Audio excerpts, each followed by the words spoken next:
4 crystal orbs. 3 contained the stored visual records of 3 orc generals, while the other one contained Gelmud's. Laplace had linked an orb to Gelmud without his knowledge as he handed him copies of the 3 others. Watching what the orbs contained, the man's eyebrows arched upward in clear surprise. The orc general orbs retold all their valiant glories in battle. Each one ended with the sight of the magic-born people who apparently defeated them, showing off overwhelming power as they did. They were ogre mages, a high-level race that the more elderly ogres might evolve into once every few centuries. With their abilities, they held the potential to be just as powerful as orc lords, even. They were fabled to crush the earth, rend the skies apart. And there were 3 of them recorded on these orbs. That, and a magical beast the likes of which he had never seen before. It wielded lightning and gale storms with ease, putting it in the upper echelons of the animal kingdom. Perhaps a direwolf that had undergone some manner of untold transmogrification, but it was hard to tell from the visuals alone. It was certainly well beyond A rank, though, and that meant there were 4 monsters in this battle that shot right past A and into the stratosphere. Gelmud never had a chance out there. The real concern, though, was what the 4th and final orb showed. A single human being, standing tall in front of Gelmud. A child, it appeared, wearing a mask. But nothing at all was normal about him. It was more accurately a monster transformed into a person. If not that, a newly born hero. Both men in the room knew that human summoners and otherworlders could often be gifted with astounding abilities. But a child would be too immature to take full advantage of them, and he or she certainly wouldn't be participating in a war between magical beasts and creatures. Thus, by the process of elimination, they assumed this was some manner of monster in disguise. It appeared from the visuals that this child had the 4 enigmatic creatures under his control. When the situation turned to battle, it was clear Gelmud was far out of his element. The image went black quickly, no doubt when some attack landed a telling blow upon him. When all the orbs were sifted through, the man leaned forward and let out a long, deep sigh. Gelmud, an A rank, one of the greatest of those born of magic, had been overwhelmed by a child. A child with 4 upper-level magic borns of his own. He was still unclear about the ultimate fate of the Orc Lord, but with this kind of force at play, he doubted there was much hope for him. This kind of force. A force that could no longer be ignored. Pretty crazy, eh? Yes, very interesting, the man ventured with a smile. So, what now? Laplace took a moment to answer. 2 demon lords, just as powerful as he was. And the person he had mentioned the potential birth of a new demon lord, too. There was much to consider. Well, keep the ship afloat for now, is what I'd say. If you think you need any help, you'll get my regular discount, okay? Take care for now, Clayman. He disappeared, leaving the man, the demon lord Clayman, alone in the room. He replayed the orbs several times over, thinking quietly. The battle was over. That was, yeah, pretty rough. If he had fully completed his evolution, I don't think anyone could have beaten him. I won precisely because we made it to him in time, just in time, as it turns out. It would have been so much easier pre-evolution, too. I was still kicking myself over that. But I had it coming. I should have killed him fast instead of getting all cocky. It was more than half luck that earned victory for me, in the end. But the rewards I reaped from it made all my regrets look like a drop in the bucket. That's right, it's unique skill time. I had obtained my 4th unique skill from the spirit of the demon lord Geld, although I guess it got merged into Predator without so much as a peep. The great sage gave me the rundown after the battle. Report. Following the merger of the unique skill Ravenous with the unique skill Predator, the unique skill Predator has evolved into the unique skill Glutton. The sage had the habit of combining skills that resembled one another a fair bit, although everything was still downward compatible. I analyzed this new skill, then closed my eyes. This skill, Glutton, consisted of 4 old abilities, Predation, Stomach, Mimic, and Isolate, combined with 3 new ones, Corrode, Receive, and Provide. The new ones worked like this. Rot. Performs rot on the target, decomposing it if it is organic. Monster corpses partially absorbed in this manner will reward the user with part of the monster's skills. Receive. Gain the ability to obtain skills from monsters under your influence. Provide. Grants part of your abilities to monsters under your influence or linked to your soul. Giving each the once-over, I had to say, this was some pretty damn sweet stuff.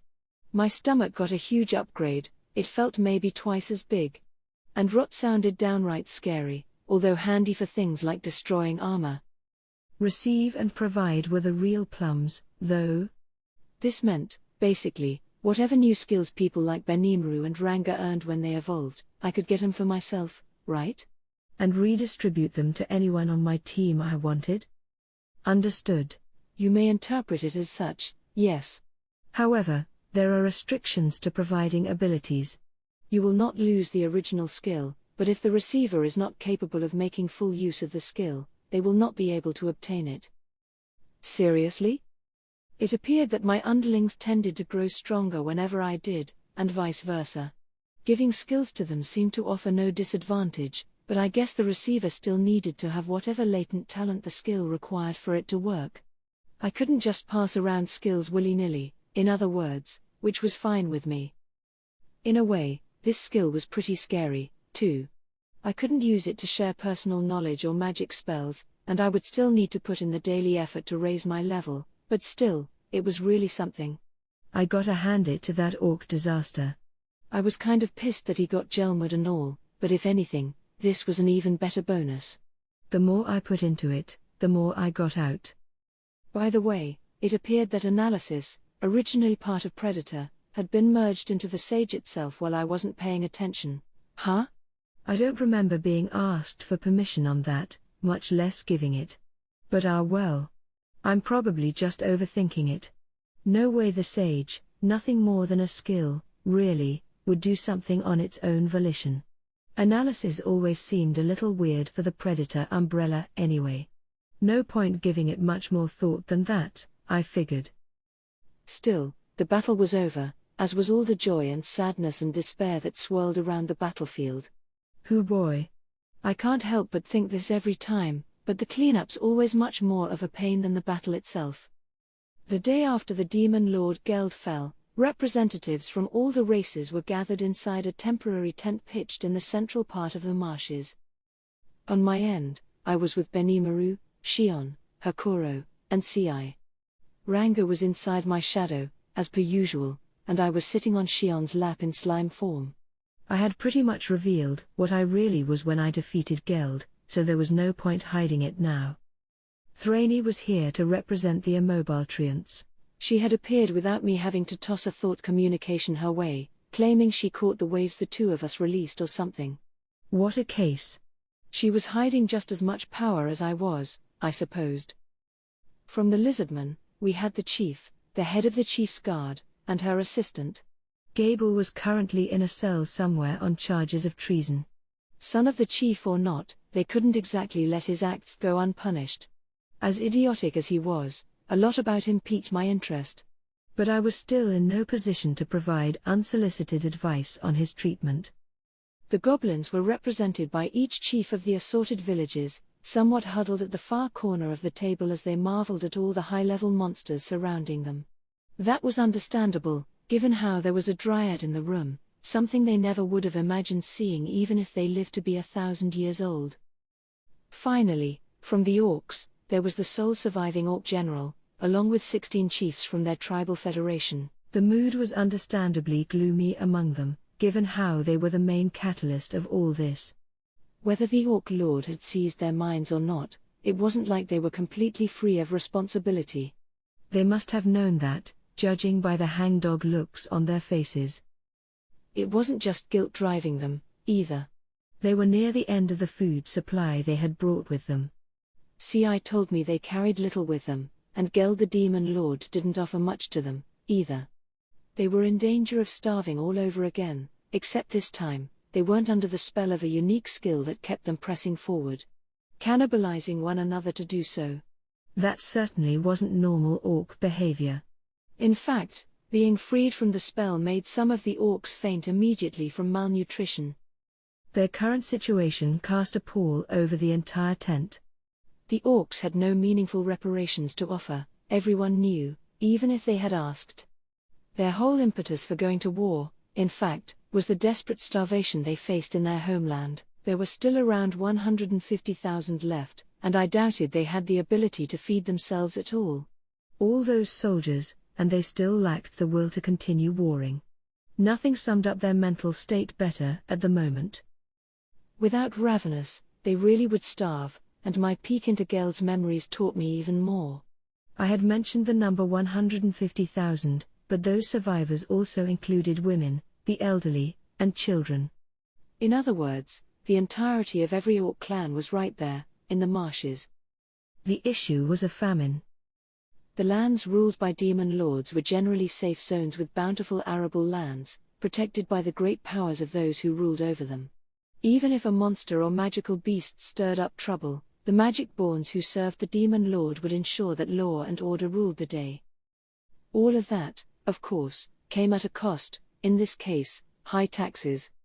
In exchange for living among fertile lands, the citizens were required to give up a healthy percentage of their harvest on a yearly basis, and the orcs, who tended to multiply quickly when they had the resources, were an indispensable part of demon lord lands, their labor keeping the farms and mines humming along smoothly. Failure to pay these taxes, though, meant death, though not at the hands of the local demon lord himself. The lands were dangerous.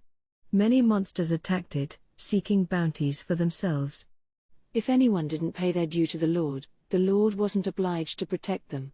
And that was that. The orcs were normally able to take care of themselves well enough. Even if an attack killed off half, they reproduced so quickly that their numbers were right back to normal before long. But the current famine made it impossible to pay their tax to the demon lord, or lords, as it happened. The orcs' territory had the misfortune to border the domains of 3 different demon lords. Attempting to raid the lands of such powerful beings would mark the end of the orc species, but without the protection their taxes bought them, they had no way of surviving in the suddenly barren land they called home. So they streamed into the forest of Jura, all but chased away from their homes, in search of food. They wandered around its fringes for a bit, fighting off the hunger, and that was when the Orc Lord was born. But even that wasn't enough to make them strong enough to fend off the monsters that harangued them constantly. It was at that point when Gelmud extended a hand to them. Help they readily accepted, not realizing what was motivating this unexpected benefactor. And that was when their troubles began. That was about all I knew about them. I didn't have the fine details, exactly, but I was still able to glean that much from Geld's mind just before he vanished. Could I use that info to help them, though? The thought weighed heavily in my mind, just like it did in everyone else's, as we got started. Hakuro would serve as mediator. I asked the lizard man's chief guard to take the position, but she refused. The role is too weighty for me, she protested. It felt weird to have the losing side in charge of the negotiation, so I threw the responsibility asked Hakuro to handle it, since he was practically born for it anyway. Once he declared the meeting underway, silence fell. No one dared open their mouths, instead turning right toward me. What a pain. I really hate meetings. Companies that hold lots of meetings never actually accomplish anything. The important stuff should be left to people capable of handling it, really. But Well, I began, before we get down to business, I'd like to tell all of you what I know at this point. Everyone's faces tensed up. I tried my best to ignore it as I discussed what I learned from Geld's memories, as well as what CI had researched for me. The reason why the orcs took up arms, and the current state of their affairs. The orc delegation looked at me wide-eyed. I guess they weren't expecting this to come up. As I continued, some began shedding tears. Perhaps they didn't think they'd have a chance to give their side at all. Perhaps they were prepared to die on the spot. Then I gave Hakuro a look, indicating that I wanted to move on. Ahem. In that case, he said, I would like to make sure all of us are on the same page when it comes to the casualties wrought by this invasion. The conference slowly sprang into action, the lizardmen going first. As they reported their numbers lost, the orcs hung their heads, unable to speak. Well then, Hakuro ventured, do you have any demands you wish to make of the orcs, chief? I'd never been in a war myself, so I wouldn't know, but when it came to asking for compensation, the winning side had a lot of say in how that worked. No way I'd have the confidence to run a conference like this. Not particularly, the chief replied. This victory was one we earned through none of our own doing. It came thanks to the aid of Sir Raimaru. Thus, he essentially forfeited the right to ask for reparations. Not that he could have expected to get much out of them. So were the orcs up next? I turned to their chiefs, wondering what they would say. Please, allow me to speak. The orc general suddenly shouted, all but rubbing his head against the rough ground as he bowed to me. All of us here, we wish to make up for this disaster with our very lives. I know even that is not enough, but there is nothing else we could possibly pay you. He was ready to die, I could tell that much. This monster, ranked A- or so, would no doubt provide us all with a wealth of magicules to harness, and he wanted to put that on the table in exchange for our forgiveness. I had no interest in this, and it was beside the point anyway. I was really starting to resent this meeting. All these procedures and formalities were eating away at the time we could spend actually talking matters over. Well, screw it. Let's try things my way for a second. One moment. Hakuro said, apparently noticing my intentions. I believe Sir Raimaru has something to say. The orc general fell silent, looking straight at me. So did everyone else. I was never a fan of being the center of attention, but I couldn't exactly say so. I began, I'm gonna have to admit that I'm not very good with big meetings like this, so let me just say what's on my mind right now, and maybe we can all mull that over for a little while, all right? First off, I wanna make one thing clear. I have no interest in charging the orcs with any crimes or whatever. I went on to explain my reasoning. Staging an invasion of the forest was, if you had to rate it on a scale of naughty or nice, pretty naughty. Whether Gelmud was using and abusing them or not, the moment they said yes to him, they were accomplices. But it was also clear that the forest offered their only possible hope for survival. All the races here might have decided to do the same thing in their shoes. Simply asking us to accept their presence was, I suppose, tough. It would be like asking our neighbors to hand over their land. Nobody would simply roll over and say yes to that, and that was doubly true for the survival of the fittest types around here. There was no point debating over what was now firmly in the past. Right then, we needed to talk about what would happen next. We couldn't spend all day dwelling on apologies and reparations and such. Plus, I promised Geld I would take on all the orcs' crimes for him. Maybe it was pushy of me, but I wanted to make sure everyone knew I was serious about that. That is my thought about this, I said, and I'm sure you all have your own thoughts, but I see no need to punish the orcs for anything. I say this because I promised the Demon Lord Geld as much. I have taken on all the crimes committed by the orcs. And if any of you have a problem with that, I'd like to hear it. The orcs stared at me, clearly shocked. Benimaru, I said, ignoring them, your homeland was annihilated by their hands. Do you take issue with this? I do not, my lord, and I doubt any of my fallen comrades would. The sole, immovable rule that links all monsters together is that only the strong have the right to survive. We faced up to them without fleeing, and thus we were prepared for the worst. And, Sir Raimaru, we would never have an issue with the decisions you make. The other ogres nodded in agreement. Everyone appeared to be with me. I then turned to the lizardman, but the chief spoke before I could. We, too, have no complaint with your stance. There is one thing I wish to ask, however. No complaints? Really? I was kind of expecting some. He was more sympathetic to their plight than I thought, maybe. What is it? It is a good thing, I think, not to pursue the orcs' crimes any further. We were saved by you, Sir Raimaru, and are thus in no position to make any grand proclamations. However, there is one thing I wish to be fully clear on. The chief stopped and looked straight at me. Are you suggesting, Sir Raimaru, that we accept the entire orc population's right to live in this forest? And here we go. It was an obvious question, and it came at a critical time. I am, I said as graciously as I could. Instantly, the meeting erupted into a commotion. The orcs, shocked, discussed whether such a thing was even possible. The goblins were screaming incoherently, some foaming at the mouth. Thraney watched silently, gauging the situation with a hostile eye. Only my ogre mage friends remained undisturbed. Silence. Hakuro shouted, finally bringing order back to the tent after a prolonged furor. He had waited for everyone to get over their initial surprise before giving the command. I understand what all of you are thinking, I said, and I understand how the thought makes you nervous. And you're right, I have no idea whether it's possible or not. But I think it is. Like I said, I just want you to hear me out. So I began talking about my idea. The vision of a great Forest of Jura alliance, a proposal that would have been dismissed as a hopeless dream at any other time. Even if we let every orc in the marsh off the hook right now, they were still doomed to starve. The straggler forces, left without stronger leadership, would form small raider bands that would strike the lizard man and goblin villages before long. They had nothing to eat, no place to live, and nothing about this conference would mean anything until we tackled that fundamental issue, hence this alliance. The lizardmen had plentiful water and seafood resources. The goblins had living space.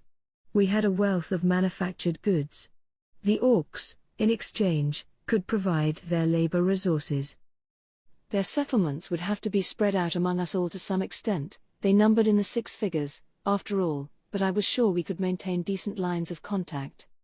We'd need to put some in the mountains, some in the foothills, some by the river, and some deeper in the forest. My team and I could provide technical home-building assistance, although we still wanted them to handle their own affairs otherwise. We were already short on labor in my town, we didn't have the capacity to look out for others. If anything, my ulterior motive here was to obtain more stout men to beef up our own workforce. The land the ogres ruled over was now free, of course, and I figured we'd build a town there sooner or later. Forest land extended well into the nearby foothills, offering a wealth of resources to harness. It'd have to wait until my town was finished, but by then, I wanted the orcs to be proficient enough that they could build their own. Then all the dispersed orc populations would have some place to live together again.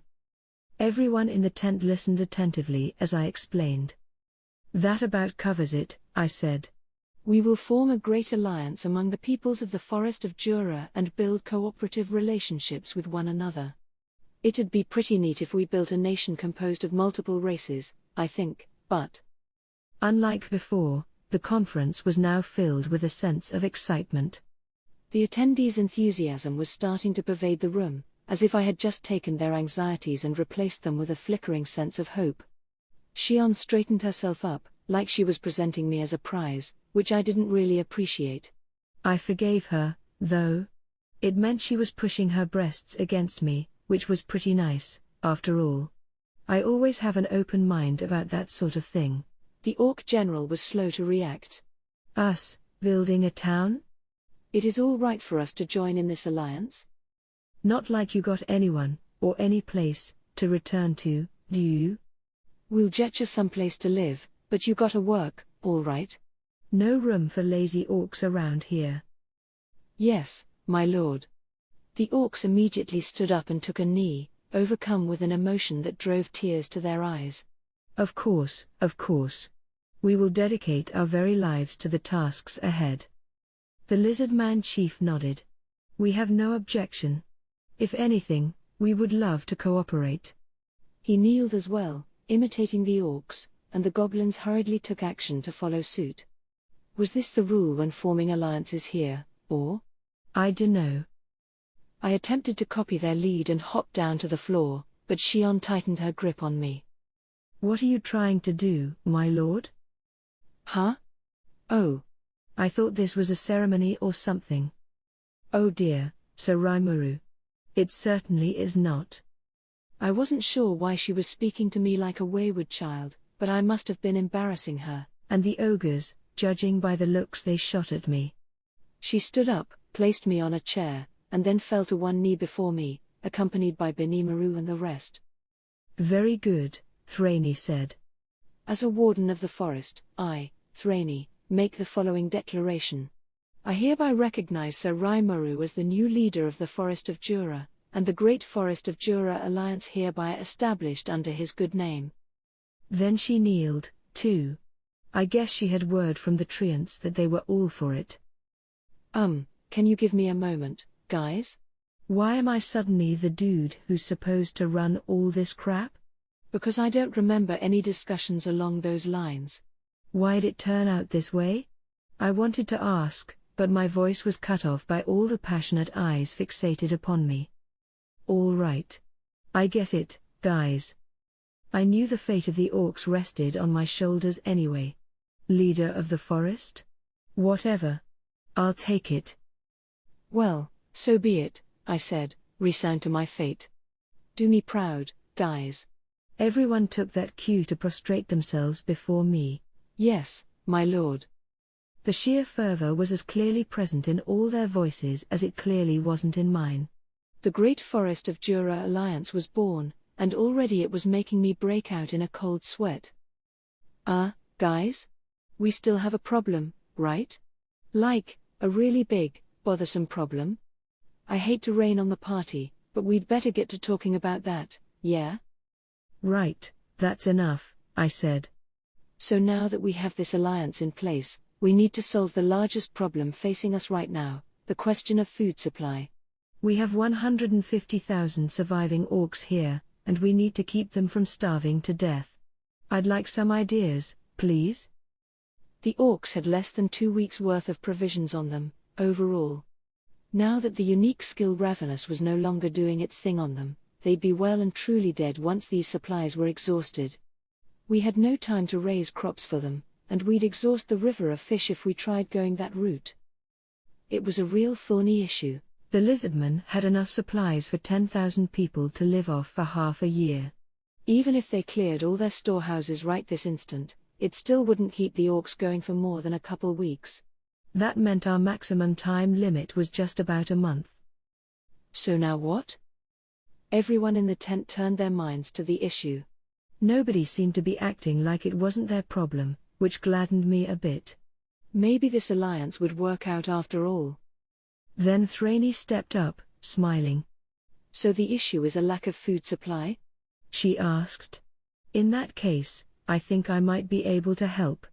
The treants that I help protect have agreed to join this alliance, and I think they might come in handy sooner than I thought.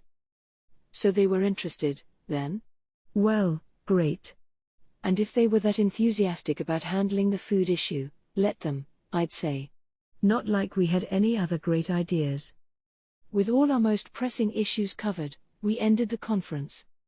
And that was the day my name was first written down in the annals of history. The day our great alliance was formed was one which, I suppose, no monster would ever be able to forget. It was, after all, the day I decided that each and every one needed a name. Which, yes, I said I would, and I was super cool about it. But why were they counting on me to come up with all those names? I mean, yeesh, 150,000 orcs alone. Insane. It took me 3 days to come up with 500 goblin names, guys. I couldn't imagine how long it'd take to handle this job. I gave serious thought to simply up and running away this time, but I still had all those orcish crimes to gobble up for them.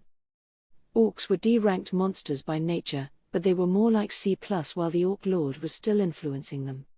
So basically, this was just a matter of me taking in the magicules lost to the air after Geld's defeat and breathing them back into each one. That way, I could name them all without exhausting myself in the process.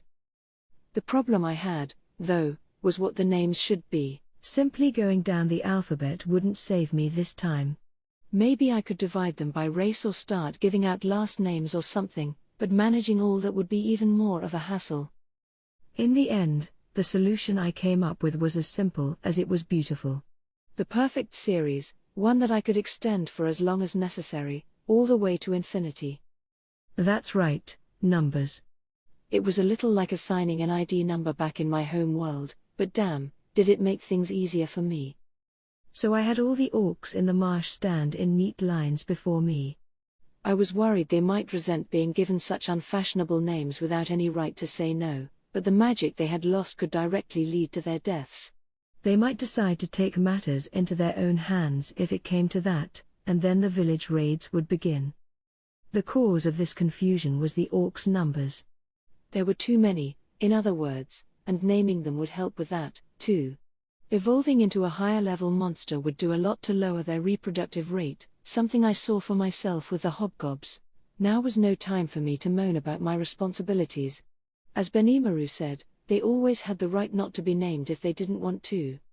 I spread the word, since it had certainly saved me some time, but not a single one took me up on the offer. So much for that.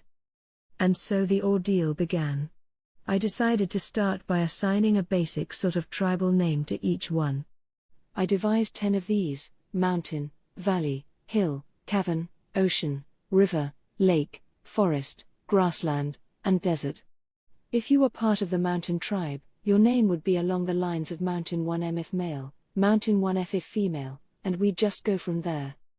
What about the generations to come, then? Like I gave a crap. The first son born among the mountain tribe could be Mountain 1M for all I cared. Simple. Though maybe it'd be nice to offer enough leeway for middle names and real word-based titles. I had a feeling things might fall apart a bit if 2 orcs from different tribes had a kid, too. But, hell, let them worry about that, I didn't care. And so I consumed some magic lost from each orc and used it to name each one in succession. They were already lined up by tribe, males and females separated, so things actually went pretty quickly. It still took time, but I no longer had to think up fancy names, so at least it was efficient. Wherever each orc was among the lines they formed, those were their names. It didn't matter to me how each orc related to the next. If they didn't mind, I sure didn't. So we breezed along. I gave the names and one member from each tribe wrote them all down in a ledger, just in case anyone forgot their own. That turned out not to be a problem in the least. It was that special for them all to finally be granted a name of their own. Having part of someone's soul infusing the name you're given must make a lot of difference. The naming process continued and on. Once I got in the swing of things, it took maybe 5 seconds per orc, although I still lost time here and there. It was going to take a grand total of 10 days and 10 nights to wrap it all up. I had the sage to thank for letting me pull that feat off, but I had a feeling that I'd never want to look at a number again for a good while to come. Of course, while I was busy naming a small city's worth of orcs, my ogre mages weren't just screwing around. They were on their way to the Trent settlement, guided by Thraney. I had left procuring our food supply to them, although privately, I had my concerns about how they'd come up with enough. Treants were monsters that lived off water, sunlight, air, and magic. They didn't need food in the first place. But they did produce fruit from the magic they didn't need, which were beyond the reach of most. Treants couldn't set foot nor root outside of their own sanctuary, so they simply collected and stored the fruit on site. These were magical fruits, of course, and when dehydrated, they would never go bad. People called these dried treants, and as I found out later, they were considered rare delicacies on the public market, going for outlandish prices among foodies and the like. Considering how treants almost never connected to the outside world, you just didn't see them all that much. But rarity alone didn't dictate the prices. Dried treants were packed with an intense amount of magical energy, enough to keep you alive and well for 7 days at a time without even feeling hungry. A condensed drop of manna from heaven, in other words. It was these dried treants that we were apparently going to receive a bountiful supply of, helping the orcs stave off starvation. I wasn't too worried about the transport process. Keeping up proper supply routes was always the thorniest part of waging war. Starving the soldiers on the front lines quickly spelled total defeat. They needed to be fed, and that was always a logistical challenge, but these fruits didn't take up much space at all. The real problem was transport time, and the Tempest Wolves were ready to help with that, or to be exact, the Star Wolves evolved from them. As a newly minted Tempest Star Wolf and leader of his pack, Ranga was able to evolve all the other wolves in his pack to regular non-Tempest Star Wolf status. Each one was ranked around B, making them high-level magical beasts, and while we still only had 100, I had a feeling we'd be caring for more soon. As part of his newfound skills, Ranga was able to summon something he called a star leader, an A-commander wolf that would serve as his representative during the transport effort. His take on replication, I supposed, he could summon and dispel it at will. Geez, Ranga, you really don't want to leave my shadow, huh? Whatever. It was worth mentioning that all the star wolves were now capable of shadow motioning themselves around. Not at the near lightning speeds that Ci and Ranga could manage, but still far quicker than their feet could take them. That was the neat thing about shadow motion, it always brought you to your destination in a straight line, ignoring all obstacles in between. As a rule of thumb, the star wolves could traverse this straight line at around twice their regular speed. With their enhanced strength, the star wolves would load up with the food at the Trent settlement and bring it back. A regular caravan would take over 2 months to traverse the roundabout path one way. With them, they could do a round trip in 1 day. Crazy. We'd need to build a larger cart-accessible highway sometime, but at least that wasn't a problem for now. One little snag, the wolves' hobgoblin riders couldn't accompany them, since they could only remain in shadow motion space for as long as they could hold their breath. It'd be nice if they could be trained to fix that, somehow, but in the meantime they were helping me with the whole orc naming process. I definitely didn't want them idle while I was going through this 10-day-long ordeal. Either way, we finally had a nice, clean solution to the most present problem facing us. I was satisfied. 10 days later, I limped my way to the finish line. I could see nothing but numbers dancing in my head by the end, but the feeling of achievement was like nothing else. I mean, we're talking 150,000 here, you know? Think about even counting that high, and you can get an idea of how much torture it had been. By the time I had wrapped it up, they were already starting to distribute our new food supply. 50 pieces of dried Trent per person. Each one somberly accepted their ration, fully cognizant that losing it meant death. The naming process had evolved each orc into a high orc. I didn't use any of my own magic for it, so they didn't need to see me as their ruler or anything. They entered the alliance under their own free will, and I could only hope that we remained on sunny terms. In terms of monster strength, they had gone down from their former ravenous-driven C+ rank to around a C, which was still better than D, so I'm sure there were no complaints. Their intelligence had undergone a nice upgrade, too, and they had retained all their intrinsic abilities. The evolution, in other words, had made them far more adaptable to a variety of new environments. Each of the tribes thanked me in turn and set off for their new homes, guided by a squad of 10 goblin riders. We were planning to send tents and other supplies once they reached the area of their choice, along with technical instruction so they could build their own settlements. It wouldn't happen overnight, but wherever they settled down, I was sure they'd have better lives than before, at least. Thraney was sending notice to the races that lived near the areas where we were planning to have the orcs set up shop. She could teleport around magically, too, pretty much, so the notification process apparently went quickly. Nobody would be willing to turn down the request of a dryad, whatever they thought about it internally, so I hoped no major problems cropped up. We had deliberately chosen areas that weren't populated by intelligent races, so I figured we'd be fine, but you never know. Soon, the High Orcs set off on the road to their new lives. But we weren't done yet. I turned toward the several thousand remaining souls. It seemed that the Orc General, along with the High Orcs who directly served him, were insisting upon working directly under my command. I said yes, as reluctant as I was. I did need some spare hands to handle the work around there, and we were still chronically short on people to build the town. They wouldn't number enough to put a major dent in our food supplies, either. So I didn't need to think too much about my decision, even though it meant a lot more people answering to me. Around 2,000, in fact, the remainder of the elite Orc Corps, numbering 2,000 or so, decked out in their black full-plate armor. Their strength must have been what helped them survive this long. If they were going to be my elite guard of sorts, I couldn't very well put them in the same naming series as the rest. But if not, what, then? Given the yellow auras they emitted, I figured I'd name their tribe after that color instead. Through the lens of analyze and assess, like Shuna, I could use it to analyze people to some extent via my eyes alone. I sized up the elite guard, then lined them up in the order I decided on. I then gave them numbers from strongest to weakest, without dividing them by gender. Such was the birth of what would later be called the yellow numbers. That left only the Orc General to tackle. I had a feeling I'd have to contribute some magic of my own into this one.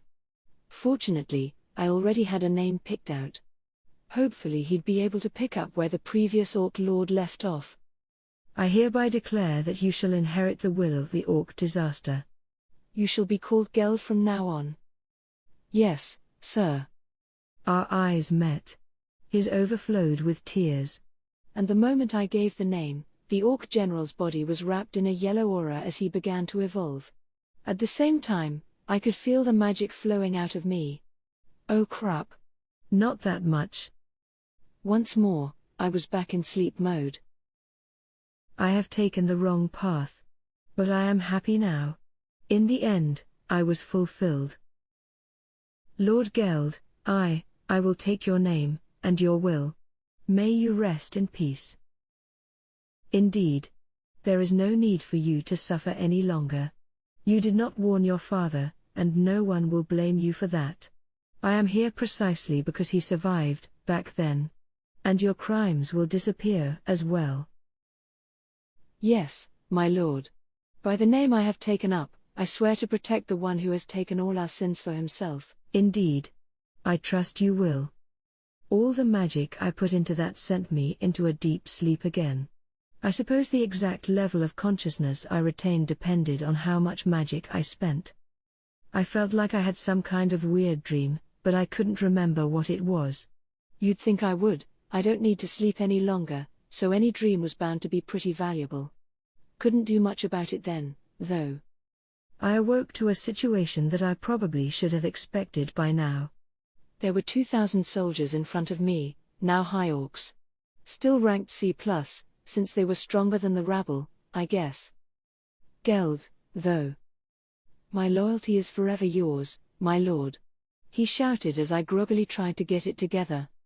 I cursed him for being so damn ceremonious about everything. Let's see. He had evolved into.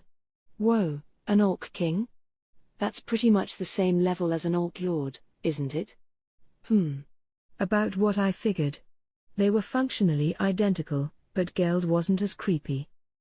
He had also gained the unique skill Gourmet, which granted him abilities like Stomach, Receive, and Provide. The latter two were restricted to his own race, but apparently all 2,000 of his troops had access to that Stomach. Maybe they could use that to transport supplies to faraway places? What a goofy skill.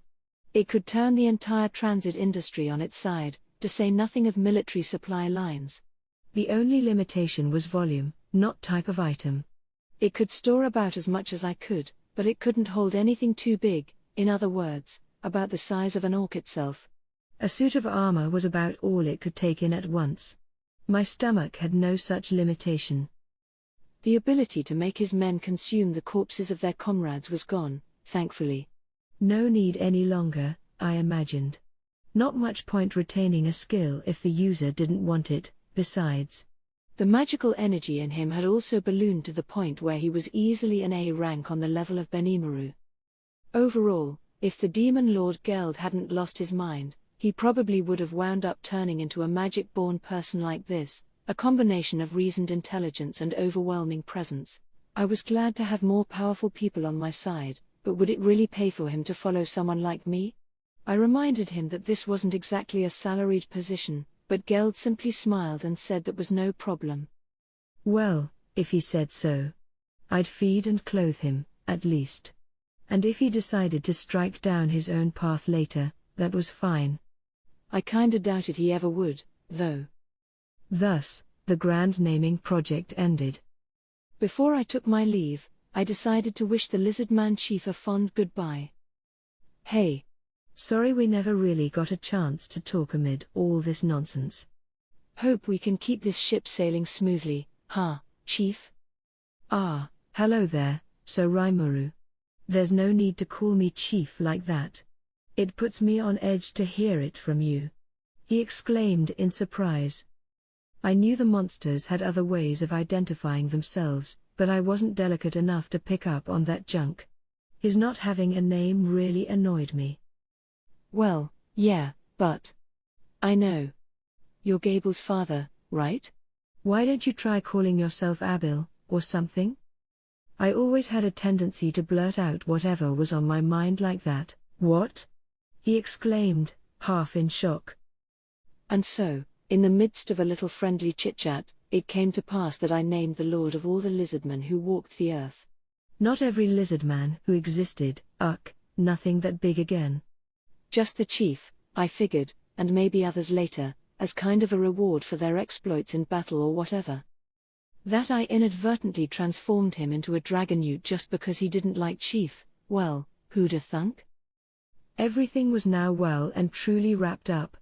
Only about 3 weeks had passed, but I felt like I was now a battle-hardened veteran. Really, I'm pretty sure I fought harder than anybody else in the marshes. These death matches were really trying on a body. Let's just go home and relax a bit. Gable was marched up to his father, Abil, the chief. He had been hauled off to jail the moment the battle had ended, given one morning meal and one evening meal a day, and otherwise nobody said anything to him. That had continued for 2 weeks straight. His crime of rebellion was obvious to all, and he had accepted this punishment without complaint. He had had the best of intentions when he did the deed, but the results had almost brought the lizardmen to the brink of extinction. This was all his fault. He recognized that, and he could neither make excuses for it nor intended to. He figured he would receive the death penalty, and the thought did not particularly bother him. But when he closed his eyes, he could remember the incident. It was more shocking to him than anything, and it made the betrayal of the one who believed in him seem like a petty detail by comparison. It was the magic born disguised as a human being completely dominating him, and then taking on the demon lord himself. Even now, he could perfectly recall the sweet little child, his silvery hair flowing in the wind. It almost moved Gable to tears, the sight of this creature standing strong to protect him. Any pain and anger he felt at Gelmud for turning his back on him was immediately whisked away. All that Gable had left was his near-worshipful adulation for this creature. But what was even more shocking was the way he then transformed into a slime. The very slime he had dismissed as a low-level piece of garbage. That's right, low-level. He was, but he wasn't, too. That slime was special. Not in a unique or a named way. Even more special than that. If he ever got the chance, Gable wanted to ask, "Why did you help me?" This slime named Raimuru had no reason to rescue this worthless, completely bamboozled lizard man, this utter buffoon. It was the one thing Gable thought about for those 2 weeks. Now he was in front of the chief. He turned his face upward, finding it hard against the heavy atmosphere surrounding him. His father stood there like a grand boulder, and his eyes opened wide. The chief was brimming with youth, such was his newfound strength.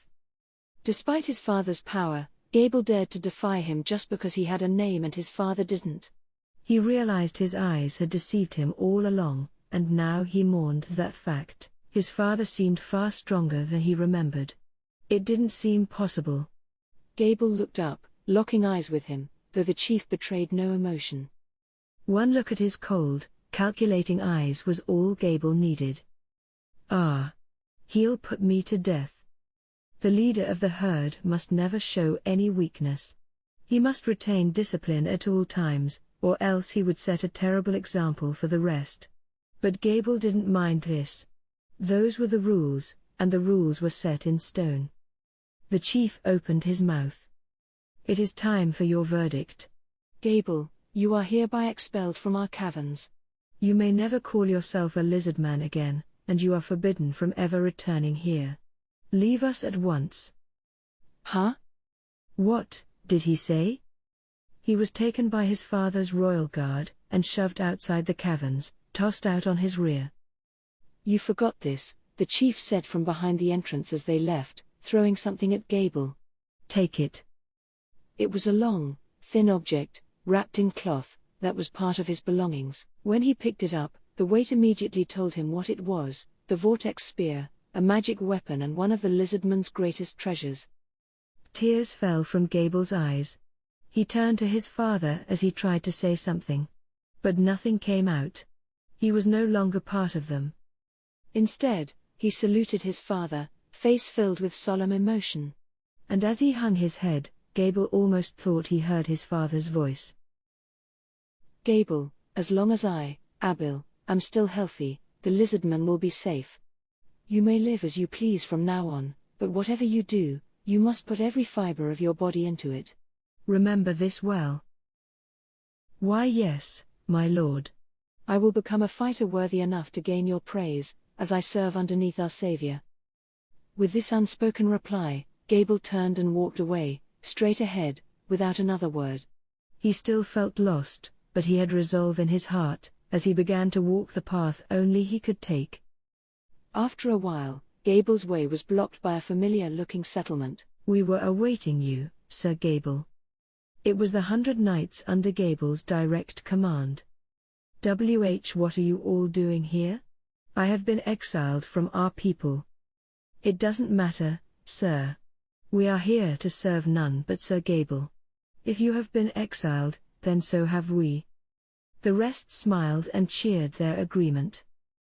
What fools, Gable thought.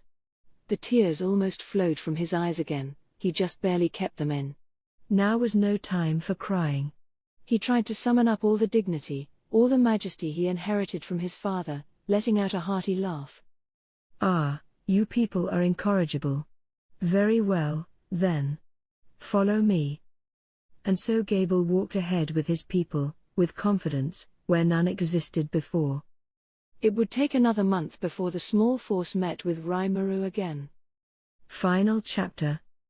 A relaxing spot. I was resting in my room. Over 3 months had passed since I returned. All kinds of things had happened since, but I was taking a moment to reflect on all the chaos of a time gone by. After I left Abil behind, I decided to exercise my shadow motion skills and head home first. It turned out to be pretty useful, whisking me back far more quickly than expected. I was quickly mobbed by townspeople awaiting good news, so I made sure to tell them everyone was safe, going into further detail with those who were interested. Once they learned the town would have a few new members soon, people immediately set to work. Their anxieties were gone as they got down to business setting up beds for the upcoming move-in. Nobody voiced any complaints as they prepared the town. It wasn't long before Benimaru and his kindred returned. They were soon joined by the goblin riders who guided the high orcs across the forest for me. Like the rest, they too settled back to their posts, back to the old routine. The town was coming together at breakneck speed. The high orcs, who had reached town in less than a month's time, had learned their jobs in a flash, guided by the dwarves and the better-trained goblins. Train them well enough, Kaijin told me, and they could form a corps of engineers as strong as what the dwarves have. With all this new labor, we were able to tackle jobs that had been shunted to the wayside before. The town experienced a construction boom, fueled by a steady stream of resources entering and leaving the area. We had dismantled the tents we no longer needed, sending them off to the orc settlements. The goblin riders must have done their jobs well. Each of the orc tribes took root in their new lands, crafting the fundamentals needed for life. The journeys they took between our town and their homelands kept them in contact with us, as they helped ferry the needed materials back and forth. We were in the midst of a true trade system, one where each settlement sent their specialty products to us, and we replied in kind. It wasn't much evolved from the barter systems of ancient times, but the orcs were actually thinking and taking action for themselves, which I loved seeing. They were in no shape for large-scale agriculture yet, but I was sure it would happen before long. Speaking of that, while we didn't have many types to work with yet, we had managed to grow some pretty hardy potatoes, capable of growing even in harsh environments. They were fairly nutritious, and as long as you weren't too picky, they could be the staple of anyone's diet. We spread these plants around, teaching the high orcs how to cultivate them. And who knew? Maybe they'd be able to sustain themselves in 2 years or so. Geld was a huge help in moving those tents and plants around. The stomach that his gourmet unique skill provided was perfectly suited